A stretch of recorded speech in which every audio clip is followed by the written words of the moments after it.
It's interesting when you look at it that way. It's very interesting. Yeah. Let me just ask you something, because there are a ton of people that feel this way, especially in today's baseball.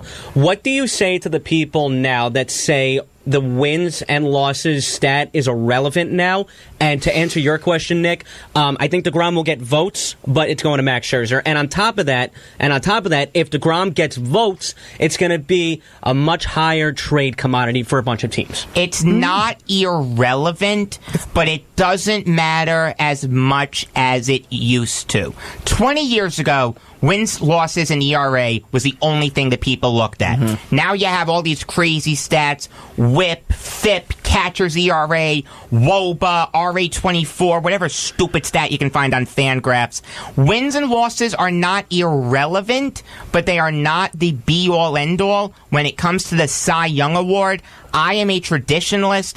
I am an old soul. When you're going to finish with 20 wins, and I really think Scherzer is, even if he's at 18 or 19, I would give it to Scherzer over DeGrom, who's going to be lucky to finish with 10 wins. I don't think he's getting to 10. And I'll second that by saying I agree with you guys. I think Max Scherzer gets it. I just feel like Jacob DeGrom deserves it because of he definitely deserves this horrendous team he plays for. Especially when I want to second what you said, I agree with you. It meant more then, and also 20, 30, 40 years ago, these guys were finishing games still. That's why win-loss mattered so much. Complete games were a normal thing. At the end of the day, we still measure teams by how many games they win and how many games they lose. Until that changes, unless we get judges involved like gymnastics, that stat matters. You're listening to Beyond the Game on the Voice of Nassau Community College, 90.3 WHPC. We are live twice a week, Tuesdays at 5 p.m. and Fridays at 3 p.m., but only for 2 more weeks. I can't believe it. Sitting across from me for the last time is Dominick Arbolino. Oh, man, I have my napkins here. Eric Fischetti and Nick Orenberger. Number to call if you have something on your mind is 516-572-7440. Could be worse. I could be just saying, don't let the door hit you on the way out. Yeah, I know. All right, well, we'll get into it. I can promise you that. So let's broaden our baseball horizons here. Jose Urena. I know I butchered that pronunciation. Urena, yeah. Really? Yeah. It sounds like a disease that you get from your urine. Uremia. That's basically the Marlins, yeah. Dominic, I will give you $100 if you could tell me what old-time wrestler died from uremia. Old-time wrestler. You've never heard of this guy. So then, all right. So I'm not going to get Gotch. it. It's either Frank Gotch or Carl Gotch. I think it's Frank Gotch. He was suspended 6 games for hitting Ronald Acuna Jr. in the elbow on Wednesday. He's on my fantasy team. Fortunately, he was back in the lineup yesterday after being pulled on Wednesday. I definitely need that because I have Joey Votto and Aaron Judge on the DL. Oh, yeah, that's right. Votto did go on the DL today, right? Yes, I am hurting tremendously. What are your thoughts on this whole situation? Let me just say this. You call yourself a traditional baseball fan. That's all well and good. A lot of people are like you. In traditional baseball, especially maybe 10 years ago at the earliest, 10, 20, 30 years ago, if you're the best hitter on the respective team, you're going to get hit. You're not going to let him kill you.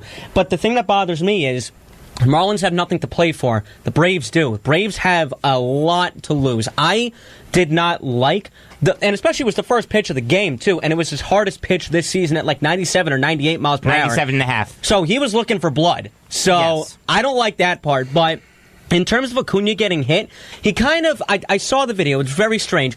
He was at bat, and obviously he's a right-handed hitter, and as a reflex, when you're a batter, you kind of like tuck your arms in to protect your ribs and something. It ended up hitting him on the elbow. Yeah, so it made it worse. Where it would have probably hit him maybe in like the lower back, maybe the hip or something. The hit was worse than what it probably was, but I did not like that at all.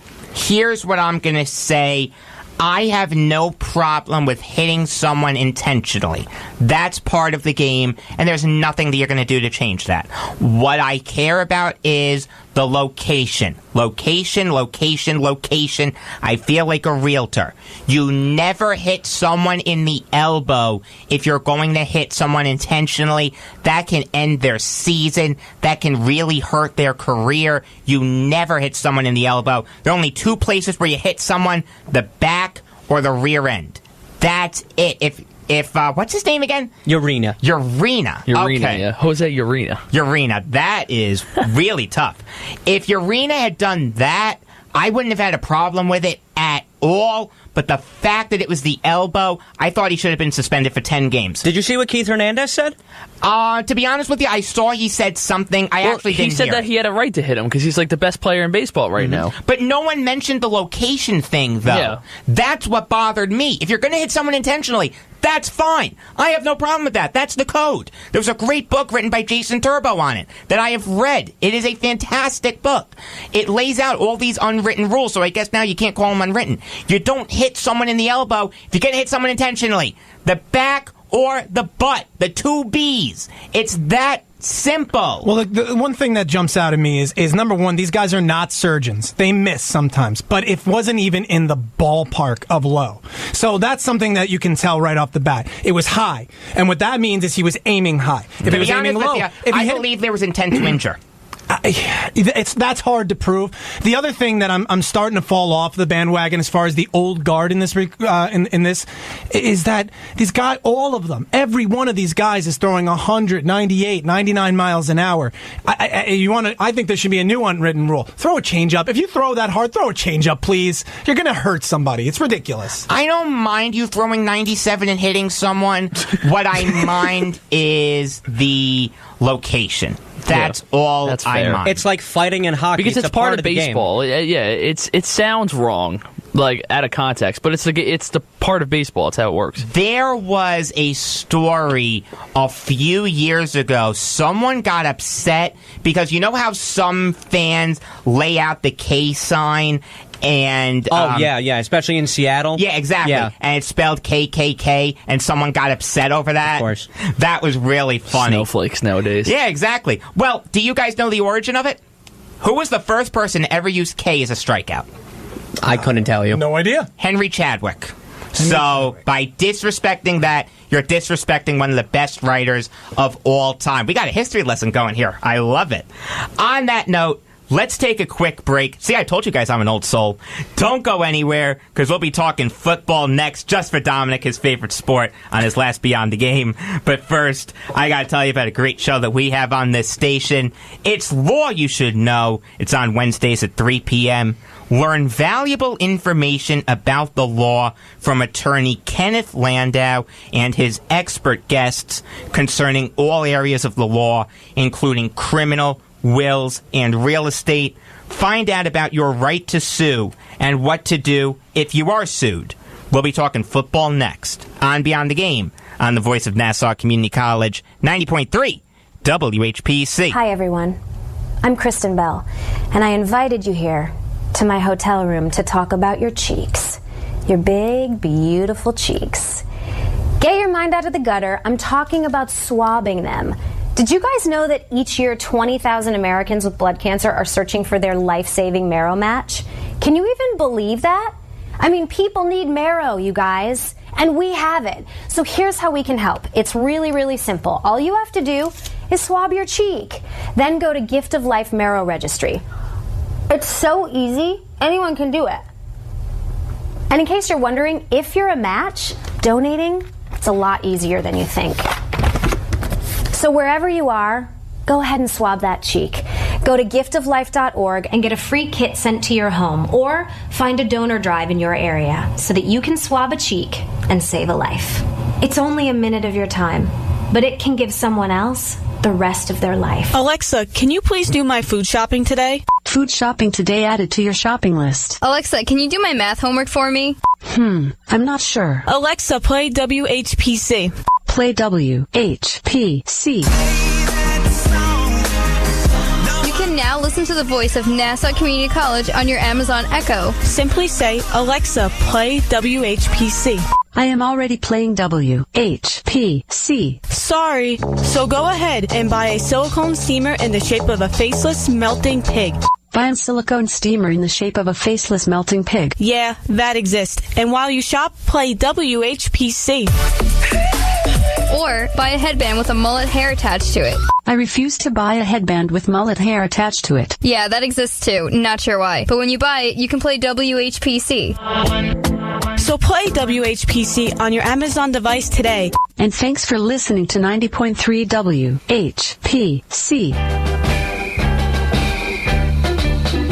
Jacob Volk. Jacob Volk.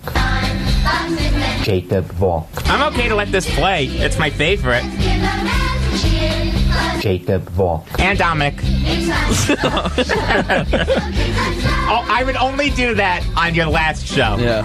So that shows you something. You're listening to Beyond the Game on the voice of Nassau Community College, 90.3 WHPC. We are live twice a week, Tuesdays at 5 p.m. and Fridays at 3 p.m.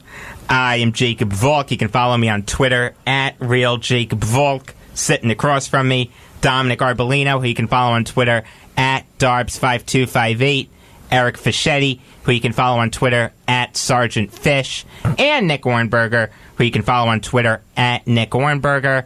Number to call if you have something on your mind is 516-572-7440.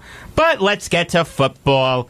Yesterday, the Redskins beat the Jets by a score of 15-13. What did you think of the game? This was an awful game to watch. Let me just say that this was one of the most boring games I've ever watched. Yeah, it was not entertaining at all. And you know, it wasn't, you know, it just that's how the game went, you know, with both sides. You know, the Redskins couldn't score a touchdown, and then the Jets in the first half weren't able to do anything. And when I look at this game, you know, obviously Sam Darnold got the start, which is promising for the future, you know, in terms of week one, because, you know, it shows that they have faith in them already and they want to see him go with the starters. But it didn't go as well as everybody thought it would. I'm not going to blame Sam Darnold a lot for the mistakes that happened yesterday, other than him just keeping the ball, you know, in the pocket for too long and then taking the sacks. You got to know when you got to get rid of the ball, to, you know, not take a sack, because then it's going to be harder to get to that first down.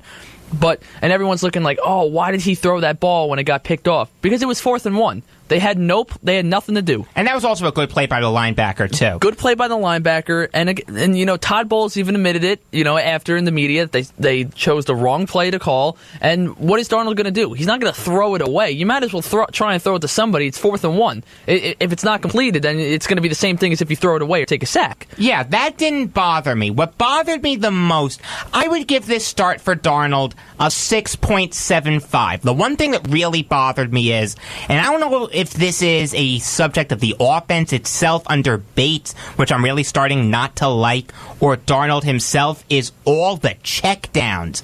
That's why there were so many third downs. You gotta let him throw the ball. I agree. I think, you know, and they're doing a lot of runs, which, okay, it's good. It's good to have a running game. And especially, you know, it's good to have a running game if it's unpredictable. This Jet running game is very predictable. It's outside run after outside run after outside run.